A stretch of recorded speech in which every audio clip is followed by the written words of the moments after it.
ইউটিউবে আপলোড হয়ে গেছে রহস্যময় একটি ভিডিও, যে ভিডিও সন্ধান করতেছি আমি এবং আপনাদেরকে দেখাচ্ছি। আমি জানি না আপনি এই ধরনের ভিডিও দেখেছেন কিনা, তবে কি হ্যাক হতে চলেছে ইউটিউবের ডাটা। আমি আপনাদেরকে একটা মজার জিনিস দেখাই। ইউটিউবে 3টা ভিডিও আপলোড হয়েছে, যে ভিডিওটা ঠিক 3 দিন আগেও এই ভিডিওটায় ভিউ ছিল খুবই কম। ফার্স্ট যে ভিডিওটা সেটা 1.1 মিলিয়ন। আমার বিষয়টা এটা না, আমার যে জায়গাটাতে খটকা লেগেছে সেটা হচ্ছে আমি শর্টস অপশনের উপরে ক্লিক করে দেখুন একটা ভিডিও শর্টস আপলোড হয়েছে, টোটাল 3টা ভিডিও।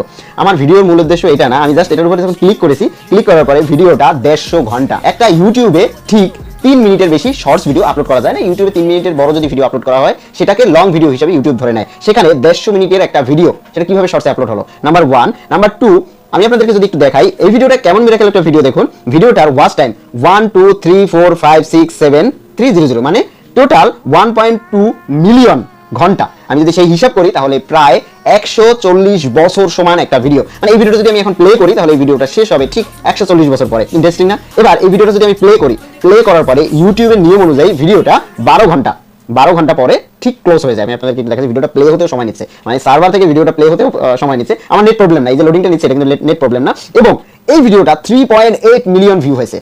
এবার এই ভিডিওটা যদি এরকম একটা ভিডিও যদি আপনি আপলোড করেন, আপনার ভিডিওতে ভিউ হবে না, আমি গ্যারান্টি দিচ্ছি। আপনি ট্রাই করে দেখুন, আপনার ভিডিওতে ভিউ হবে না। এখন আমার কথাটা সেটাও না, আমার কথাটা হচ্ছে এই 3.8 মিলিয়ন ভিউ এটাও বিষয় না। বিষয়টা হচ্ছে এই যে টোটাল ওয়াচ টাইম এই ভিডিওটা তৈরি করেছে কিভাবে। আপনি নরমালি যে কোনো সফটওয়্যার থেকে একটা 10 মিনিট 20 মিনিটের ভিডিও যদি আপনি রেন্ডার দেন, বা আপনি 2 ঘন্টার ভিডিও যদি আপনি মোবাইল থেকে রেন্ডার দেন, তাহলে সেই ভিডিওটা রেন্ডার হতে মানে এক্সপোর্ট হতেই সময় লাগবে আপনার দেখবেন 2 ঘন্টা।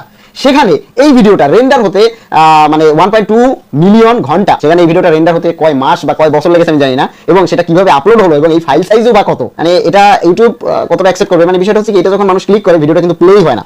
এবং এই ভিডিওটা অনেক মানুষই শেষ পর্যন্ত দেখার চেষ্টা করেছে যে এর ভিতরে কি আছে, নাকি এর ভিতরে লুকিয়ে আছে কোনো ডাটা। সো এটা ইউটিউবেরও হতে পারে। আমি একটা জিনিস দেখলাম, এই ভিডিওটা আবার আপলোড হয়েছে অ্যাবাউট চ্যানেলে গেলে নর্থ কোরিয়া থেকে। চ্যানেলটা খোলা ঠিক 2023 সালে। একটা লিঙ্ক দেওয়া আছে, আমি লিঙ্কটাতে ঢুকিয়ে নিই। এতক্ষণ ধরে কিন্তু এটা লোডিং এর ভিতরে ছিল। 12 ঘন্টা 34 মিনিট 56 সেকেন্ড এটা দেখাচ্ছে ভিডিওতে এখানে। তাহলে এখানে যদি এটা দেখায় তাহলে এই ভিডিওটার আমি যদি চ্যানেলে যাই, চ্যানেলে যাওয়ার পরে দেখুন এই ভিডিওটা টোটাল এখনো ওখানে শো করতেছে। ও মাই গড, এখানে তো 1.7 মিলিয়ন দেখাচ্ছে। আরেকটা ভিডিও আপলোড হয়েছে, ভিডিওটা ইউটিউব ডাটা আসেনি। মানে আমি কনফিউজড যে এখানে কি হতে চলেছে। আপনারা একটু দেখুন। ও মাই গড, এটা তো লংগেস্ট ভিডিও না, ভিডিও সেকশনে 2টা ভিডিও। ভালো করে খেয়াল করুন।